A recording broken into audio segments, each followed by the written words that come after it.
anak-anak, selamat pagi semuanya. Nah, untuk pembelajaran jarak jauh hari ini, kita akan belajar dari tema 1, organ gerak hewan dan manusia, subtema 3, lingkungan dan manfaatnya, dan mata pelajaran SBDP.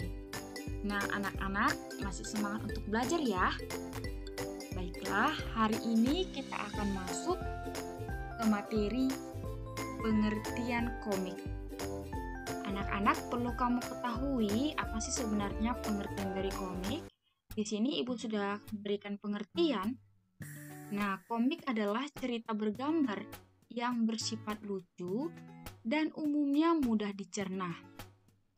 Jadi ingat ya, cerita bergambar yang bersifat lucu dan umumnya mudah dicerna. Artinya cerita bergambar ini mudah kita pahami, serta dibuat secara khas dengan paduan kata-kata. Jadi ada gambarnya, kemudian ada paduan kata-katanya. Cerita dalam komik disajikan dengan adegan beberapa gambar yang disusun secara berurutan. Jadi ada beberapa gambar yang disusun secara berurutan. Fungsinya apa? Apa fungsi kata-kata pada komik? Nah, fungsinya adalah untuk menjelaskan, melengkapi, dan memperdalam penyampaian gambar secara keseluruhan. Jadi, komik itu cerita bergambar. Kemudian, tujuan dari kata-katanya adalah untuk menjelaskan, melengkapi, dan memperdalam penyampaian gambar secara keseluruhan. Kemudian, kalau fungsi gambarnya, apa fungsinya?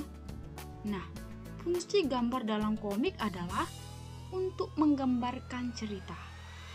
Ya, untuk menggambarkan cerita. Nah, anak-anak, komik itu terdiri dari beberapa frame atau bingkai. Nah, di sini Ibu jelaskan ya. Oke. Nah, di sini ini ada sebuah komik. Ini adalah judulnya, yaitu Transportasi Kejutan. Nah, yang dimaksud dari kata-katanya ini. Jadi kata-kata biasanya disajikan dalam balon-balon kata. Jadi ini ya, ini balon-balon kata. Ini kata-katanya. Untuk gambarnya ini.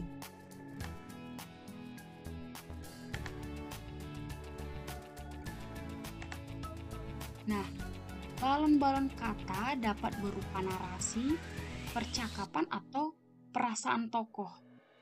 Ingat ya, bisa berupa narasi atau cerita, atau sebuah percakapan, atau juga perasaan tokoh.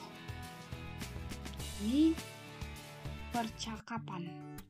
Di sini sudah dikatakan libur telah tiba, libur telah tiba. Kemudian ada langsung menjawab, hatiku gembira.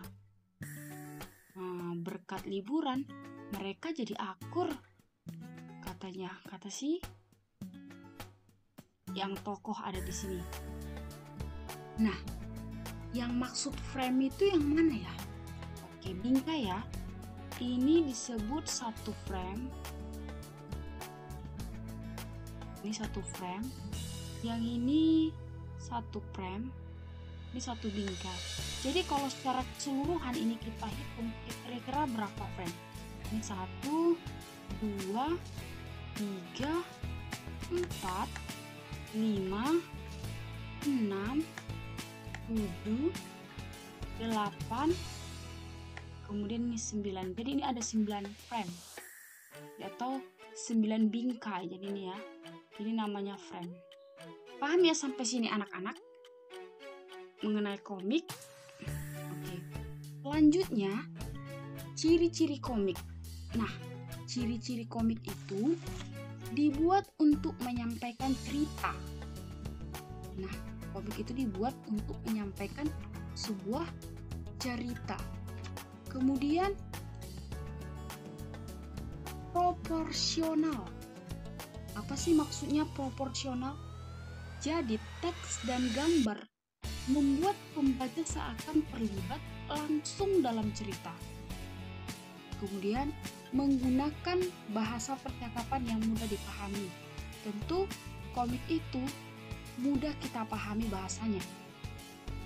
Lalu dapat bersifat kepahlawanan. Kemudian penggambaran watak secara sederhana. Jadi tujuannya agar pembaca memahami pesan dari cerita. Kemudian mengandung cerita humor untuk menghibur pembaca. Jadi ini ya ciri-ciri komik. Nah, kira-kira bagaimana langkah-langkah membuat komik? Yang pertama di sini kita dapat menentukan tema dan judul komik. Jadi komik yang akan kita buat itu temanya tentang apa, terus judulnya apa. Kemudian yang kedua membuat sketsa, yaitu kita menuangkan ide cerita dalam media gambar secara garis besar. Jadi kita buat sketsa. Kemudian memberikan tinta, yaitu penegasan garis sketsa menggunakan tinta. Lalu memberi warna. Pemberian warna pada gambar yang dilakukan dengan dua tampilan, boleh hitam putih ataupun banyak warna. Kemudian membuat teks pada komik yang ditulis dalam bentuk balon kata di dekat gambar. Nah, coba kita perhatikan ini, gambar-gambar ini. Yang pertama, membuat sketsa atau sketching. Jadi kita buat sketsanya secara garis besar, apa yang mau kita buat. Kemudian pemberian tinta. Atau kita masuk ke dalam pewarnaan. Sini ya, dapat kita lihat ya. Selanjutnya kita kasih teksnya di sini. Yaitu sebuah percakapan ataupun perasaan si yang ada pada gambar ini. Beginilah langkah-langkah membuat komik. Jika kamu suka menggambar, kamu bisa membuat komik. Nah, anak-anak sudah paham apa itu komik? Ya, Ibu berharap kita semua bisa sama-sama belajar ya tentang pembelajaran hari ini. Dan apabila kamu bingung, kamu bisa membaca pada buku kamu ataupun membaca materi yang disampaikan oleh guru kamu. Tetap semangat ya anak-anak. Bye-bye.